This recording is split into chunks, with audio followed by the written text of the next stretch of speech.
6 मुस्टंडे पाल रखे हैं, किस लिए? और देवी जी बेचारी अकेली है, क्यों भाई? माँ जी, अभी भी मेरी बंबई बात हुई थी फोन से। राम किंकर गुप्ता नाम का आदमी वहां कोई नहीं रहता है। फिर भी आप फिक्र मत कीजिए, वो बहुत जल्दी गिरफ्तार कर लिया जाएगा। अर्जुन, मेरी एक बात मानोगे? जी माँ जी।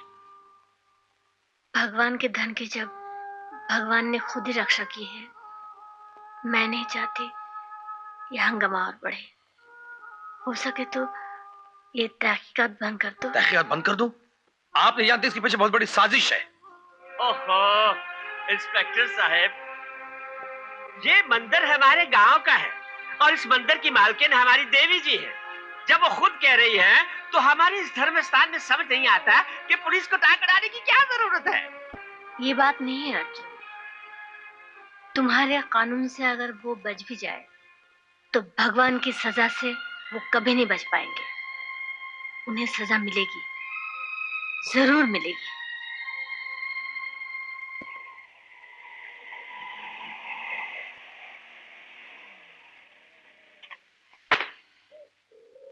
रामू दादा यहाँ?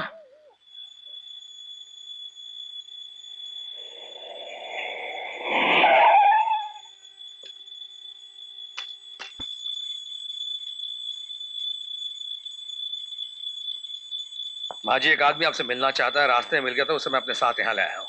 कह रहा है कि आपसे माफी मांगना है और अपने पापों का प्रायश्चित करना है। चलो।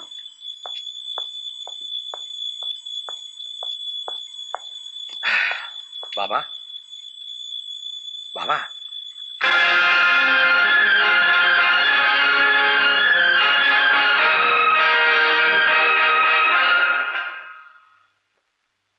ओह माय गॉड, ये तो मर चुका है। आप इसे जानती माँ जी? हाँ, ये एक ब्राह्मण संतान है। कोई ब्राह्मण बुलाकर इनका अंतिम संस्कार कर दो। अंतिम संस्कार? अग्निमीरे पुरोहितम यज्ञस्य देवमृतयम होतारम रत्नधातमम ओम सनः पितेवम अग्ने संवायते भवतस्व देवते प्रतिवर्णः स्वस्ति। ठहरी पंडित जी, बाप की तरफ इन्होंने मुझे पाल पोस कर बड़ा किया था। मुखाग्नि मैं ही कर देता हूँ। बाबा, तुम्हारी बड़ी तमन्ना थी ना, देवीपुर के मंदिर की दौलत लुटोगे। आज देवीपुर में तुम्हारी चिता सज गई।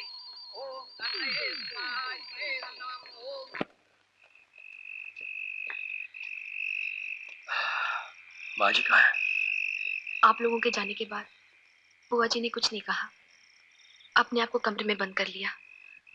मुझे कहा आप लोग आ जाए तो खबर कर दूं।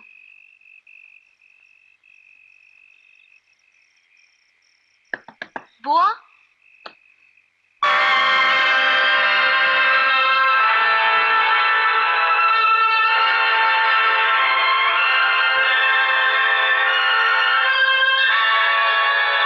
वो मेरे पति थे और उस दिन गोस्वामी के भेष में इस मंदिर के दौलत को लूटने भी वही आए थे। ये आप क्या कर रही माँ जी? ये सच है। मैंने उस दिन तुम्हें कानूनी कार्रवाई बंद करने इसलिए नहीं कहा था कि मेरे पति कानून से बच जाए। मैं तो सब कुछ खोकर भगवान के चरणों में अपने आप को सौंप दिया था।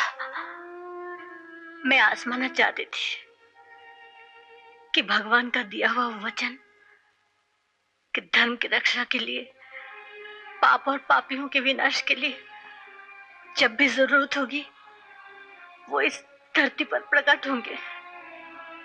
क्या एक झूठा दिलासा था?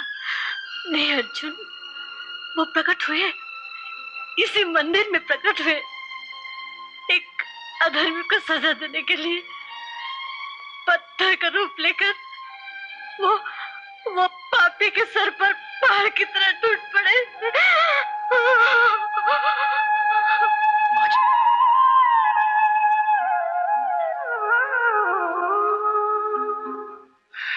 चलो गोपी, चलते हैं, आओ।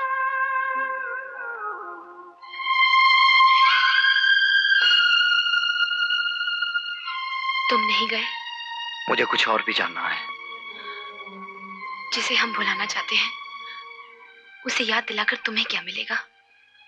आप अगर भुलाना भी चाहें तो ये मैं कैसे भूल सकता हूं कि ये वही आदमी थे जो मेरा हाथ पकड़कर पाप की दुनिया में ले गए थे। क्या? उन्होंने ही मुझे सिखाया था कि जीने के लिए दौलत चाहिए, सच्चाई धर्म का कोई मोल नहीं। दौलत हासिल करने के लिए चोर बनो, डाकू बनो, चाहे कुछ भी बनो। ताज्जुब की बात है, एक दिन सच्चाई और धर्म की खातिर ही उन्होंने कितनी सारी दौलत को ठुकरा दिया था। क्या?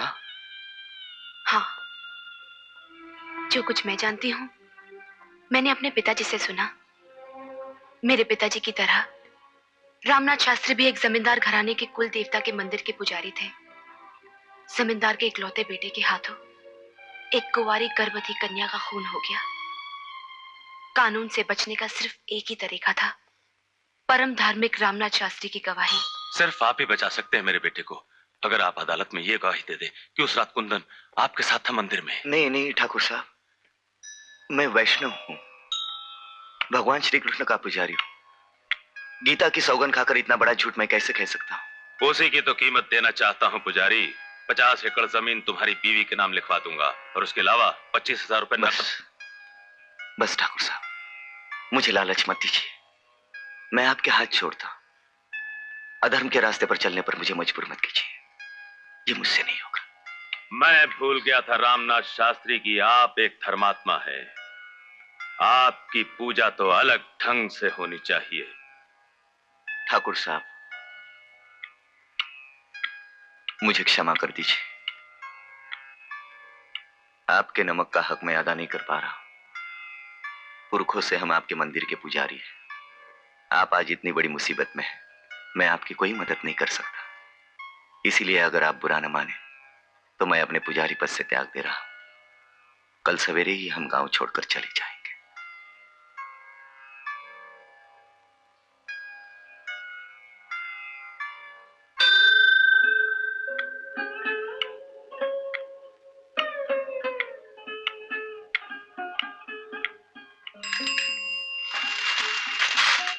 खैरिए शास्त्री जी। क्या बात है इंस्पेक्टर साहब? माफ कीजिएगा शास्त्री जी, हमें आपके सामान की तलाशी लेनी है। तलाशी? हाँ, आप पर भगवान के गहने चुराने का इल्जाम है। आप जानते हैं किसे क्या कह रहे हैं? मैं मजबूर हूँ शास्त्री जी, कानून का नौकर हूं ना। हाँ, मैं तो भूल ही गया था। आप शौक से तलाशी ले सकते हैं, मेरा तो सब कुछ खुला पड़ा है। और जानते हो, जब तलाशी ली गई तो उनके बक्से में भगवान के गहने मिले। जिस अदालत में रामनाथ शास्त्री की गवाही पर एक खूनी बेगुनाह साबित हो सकता था, उसी अदालत में चोरी के इल्जाम में उन्हें 1 साल की सजा हो गई। वहीं पर बुआ जी का बेटा भी हो गया। पिता बुआ को लेकर यहाँ चले आए। वो गुजरने का गम भी बुआ पी गई। सिर्फ एक आस, एक उम्मीद लेकर वो जीती रही कि 1 साल बाद वो अपने धर्मात्मा पति से मिलेगी। और जब वो दिन आया। आ रहा है गंगा बहन, रामनाथ शास्त्री आ रहा है।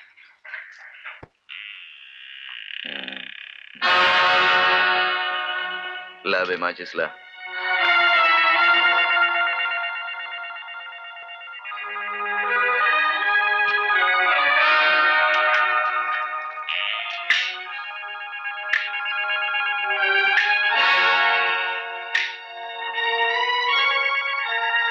लगता है बेटे का गम खाए जा रहा है। अरे फिक्र मत कर, मैं तो जिंदा हूँ। रामनाथ, ये क्या हो गया तुम्हें? ये क्या हुलिया बना रखा है? दाढ़ी मुड़वा दी, बाल कटवा कर फेंक दिए। देख शास्त्री, मैंने तो अपना जनेऊ भी निकाल कर फेंक दिया। ऐसे हैरानी से क्या देख रही हो गंगा? 1 साल में मैं एक नई दुनिया देखकर आया। वहां के लोगों के सर पर इंसानियत, सच्चाई, धर्म का भूत सवार नहीं होता।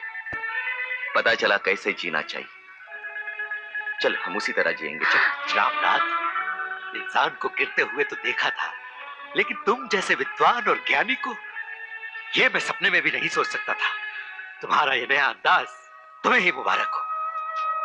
ठहरिए भाई साहब, मुझे इस नात में अकेला छोड़कर आप कहाँ जा रहे हैं? मुझे भी आपके साथ जाना है। ये क्या कह रहे हो गंगा? मुझे छोड़कर तुम कहां जाओगी?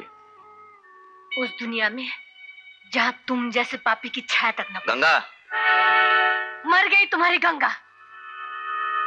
अगर यही रास्ता अपनाना था तो उस दिन धर्म और सच्चाई का ढोंग रचाकर ठाकुर साहब की दौलत को क्यों ठुकराया था? क्यों मेरी कोख उजाड़ दी तुमने? मैंने? हाँ, तुमने।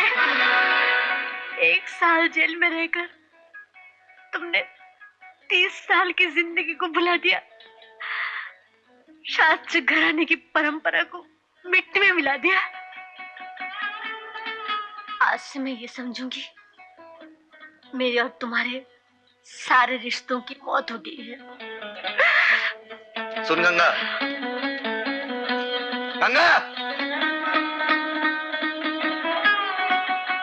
जाओ, मुझे किसी की जरूरत नहीं, जाओ। उसी दिन से बुआ हमारे संसार का एक हिस्सा बन गई। जब से मैंने होश संभाला, बुआ को एक पल भी अपने पति की याद करते नहीं देखा। और माँ जी का वो बेटा, उसका कोई पता चला? नहीं,